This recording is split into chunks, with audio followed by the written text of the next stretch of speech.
السلام عليكم ورحمة الله وبركاته.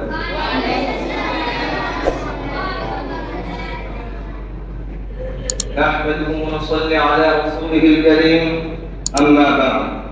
أعوذ بالله من الشيطان الرجيم. بسم الله الرحمن الرحيم. وما أرسلناك إلا رحمة للعالمين. الحمد لله. দক্ষিণ বাংলার ঐতিহ্যবাহী ইসলামিক বিদ্যাপীঠ দারুল আমান তাহফিজুল কুরআন মাদ্রাসা কর্তৃক আয়োজিত সিরাতুন নবী সাল্লাল্লাহু আলাইহি ওয়াসাল্লাম উপলক্ষে আজকের এই প্রতিযোগিতা ও সাংস্কৃতিক অনুষ্ঠান। উক্ত অনুষ্ঠানে উপস্থিত রয়েছেন সম্মানিত বিচারক মণ্ডলী এবং উপস্থিত রয়েছেন অত্র মাদ্রাসার সম্মানিত শিক্ষকবৃন্দ এবং আরো উপস্থিত রয়েছেন আমার সামনে দূর দূরান্ত থেকে আগত এলএম দিবসে আমার প্রাণপ্রিয় ছাত্র ভাইয়েরা, সবাইকে জানাই আন্তরিক শুভেচ্ছা ও মোবারকবাদ। সম্মানিত উপস্থিতি, সিরাতুন নবীর অর্থ হলো নবীজির জীবনী। আমাদেরকে যদি নবীজির জীবনী সম্পর্কে জানতে হয় তাহলে আজকে আমাদেরকে স্মরণ করতে হবে আজ থেকে সেই ৪০০০ বছর পূর্বের কথা, যখন এই সমস্ত পৃথিবী ঘোর অন্ধকারে নিমজ্জিত ছিল, যখন মানুষের ভিতরে কাটাকাটি, হানাহানি, খুনাখুনি, গুমরাহাজানি একের পর এক লেগেই থাকতো, যখন মানুষের ভিতরে সামান্য থেকে সামান্য বিষয় নিয়ে, ছোট থেকে ছোট বিষয় নিয়ে মানুষের ভিতরে পর্যন্ত হতো।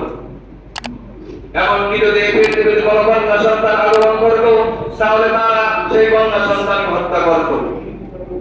তেমনই এক সংকটময় মুহূর্তে, তেমনই এক নাজুক মুহূর্তে এই পৃথিবীতে আমাদের জন্য রহমত হয়ে এসেছিলেন বিশ্ব মানবতার একমাত্র মুক্তির দূত আমাদের নবী, বিশ্ব নবী হযরত মুহাম্মদ সাল্লাল্লাহু আলাইহি ওয়াসাল্লাম। তাই আল্লাহ রাব্বুল আলামিন বলেন, ওয়া মা আরসালনাকা ইল্লা রাহমাতাল লিল আলামিন। হে নবী, আমি আপনাকে এই পৃথিবীর জন্য রহমত স্বরূপ প্রেরণ করেছি। তিনি ছিলেন আমাদের জন্য রহমত, তিনি ছিলেন আমাদের জন্য এক বিশেষ নিয়ামত, তিনি ছিলেন সত্য পথের পথ প্রদর্শক, তিনি ছিলেন উজ্জ্বল, তিনি ছিলেন দুঃখী মানুষের আশ্রয়স্থল। সম্মানিত উপস্থিতি, কেমন ছিলেন আমার নবী, কেমন ছিল তার চরিত্র, কেমন ছিল তার আদর্শ, কেমন ছিল তার মানুষের প্রতি দয়া মায়া। শিশু মুহাম্মদ সাল্লাল্লাহু আলাইহি ওয়াসাল্লাম যখন হালিমা রাদিয়াল্লাহু তাআলা আনহার বাড়িতে লালিত হচ্ছিলেন, তখন তিনি সব সময় তার কন্যা হালিমা রাদিয়াল্লাহু তাআলা আনহার এই পাশ থেকে সব সময় দুগ্ধ পান করতেন। তিনি কখনোই তার অন্য পাশ থেকে দুগ্ধ পান করতেন না, কারণ তিনি জানতেন তার আরো ছোট ছোট কয়েকটি দুধ ভাই বোন রয়েছে, তারা সেই অন্য পাশ থেকে দুগ্ধ পান করবে। সেই জন্য শিশু মুহাম্মদ সাল্লাল্লাহু আলাইহি ওয়াসাল্লাম যখন দুগ্ধ পান করতেন তিনি সব সময় এক পাশ থেকে দুগ্ধ পান করতেন। শিশু মুহাম্মদ সাল্লাল্লাহু আলাইহি ওয়াসাল্লাম সেই শিশুকাল থেকেই ন্যায় ইনসাফ প্রতিষ্ঠা করেছেন, সেই ছোটকাল থেকেই ন্যায় ইনসাফ কায়েম করেছেন। সম্মানিত উপস্থিতি, কেমন ছিলেন আমার নবী, কেমন ছিল তার লজ্জা।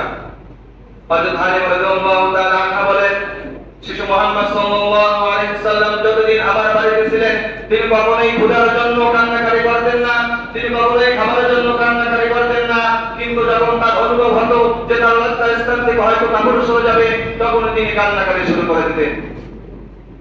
অথচ আজকে আমাদের সমাজের সন্তানেরা, আজকে আমাদের ছেলে মেয়েরা যেসব পোশাক পরিধান করে, যেসব পোশাক পরে রাস্তাঘাটে বের হয় তা দেখলে লজ্জা আমাদের মাথা নত হয়ে যায়। কথা বলেন ঠিক কিনা? আজকের যুবকেরা হাফ প্যান্ট পরে রাস্তা বের হয়, তাদেরকে কিছু জিজ্ঞাসা করলে তারা বলে এটা হলো বর্তমান সমাজের মডেল। বলেন নাউযুবিল্লাহ। অথচ আমার নবী কত সুন্দর ছিলেন, কত সুন্দর ছিল তার চরিত্র। হুজুর পাক সাল্লাল্লাহু আলাইহি ওয়াসাল্লামের জীবনে কখনোই তার খরচ তরফ হয় না। ছিলেন আমার নবী, এ হলো বিশ্ব নবী, এ হলো মানবতার নবী। সম্মানিত উপস্থিতি, কেমন ছিলেন আমার নবী, কেমন ছিল তার বড়দের প্রতি সম্মান, কেমন ছিল তার মুরব্বীদের প্রতি সম্মান। একদিন হুজুর পাক সাল্লাল্লাহু আলাইহি ওয়াসাল্লাম মসজিদে বসেছিলেন, এমন অবস্থায় এক বৃদ্ধা মহিলা আসলেন। হুজুর পাক সাল্লাল্লাহু আলাইহি ওয়াসাল্লাম তাকে দেখে সঙ্গে সঙ্গে দাঁড়িয়ে গেলেন এবং হিন্দুর সামনে গিয়ে তাকে এগিয়ে নিয়ে আসলেন এবং নবীজির মাথায় একটি রুমাল ছিল, সেই রুমাল বিছিয়ে দিয়ে সেই বৃদ্ধা মহিলাকে সেই রুমালের উপর বসতে দিলেন এবং তারপরে তার সাথে কথোপকথন করলেন, তাকে হাদিয়া দিলেন। কিছুক্ষণ কথা বলার পরে হুজুর পাক সাল্লাল্লাহু আলাইহি ওয়াসাল্লাম আবার তাকে কিছু দূর এগিয়ে দিয়ে আসলেন। সাহাবীরা জিজ্ঞাসা করলেন, হে আল্লাহর নবী, আপনার তো কোনো বৃদ্ধা মাতা নাই, তাইলে মহিলাকে? তখন হুজুর পাক সাল্লাল্লাহু আলাইহি ওয়াসাল্লাম উত্তর দিলেন, এই বৃদ্ধা মহিলা হলো আমার দুধমা খালিদ। অথচ আজকে আমাদের সমাজের সন্তানেরা, আজকে আমাদের ছেলেমেয়েরা মানুষের কথা শুনে না, বড়দের সম্মান করে না, ছোটদের স্নেহ করে না, শিক্ষকদের কথা শুনে না, মা বাবার কথা শুনে না। তারা যদি কোনো আদেশ করে, সেই আদেশ অমান্য করাই তাদের একমাত্র কাজ। অথচ আজকে আমাদের উচিত ছিল নবীদের আদর্শবান হওয়া, নবীদের চরিত্রে চরিত্রবান হওয়া। সম্মানিত উপস্থিতি, কেন আল্লাহ রাব্বুল আলামিন আমার নবীকে এই পৃথিবীতে প্রেরণ করেছিলেন? আল্লাহ রাব্বুল আলামিন বলেন, হুয়াল্লাযী আরসালা রাসূলাহু বিল হুদা ওয়া দীনিল হক লিইয়ুযহিরাহু আলা দীনি কুল্লি ওয়া কাফা বিল্লাহি শাহীদা। আমি আমার নবীকে সত্য দিন এবং হেদায়েত দিয়ে পাঠিয়েছি।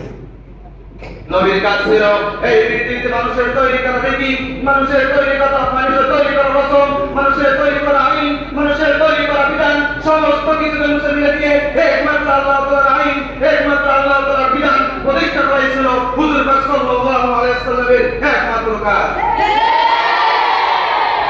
সম্মানিত উপস্থিতি, তাই আসুন নবীর আদর্শকে ধারণ করে আল্লাহর দ্বীন বাস্তবায়ন করে আমাদের জীবনকে রঙিন করি।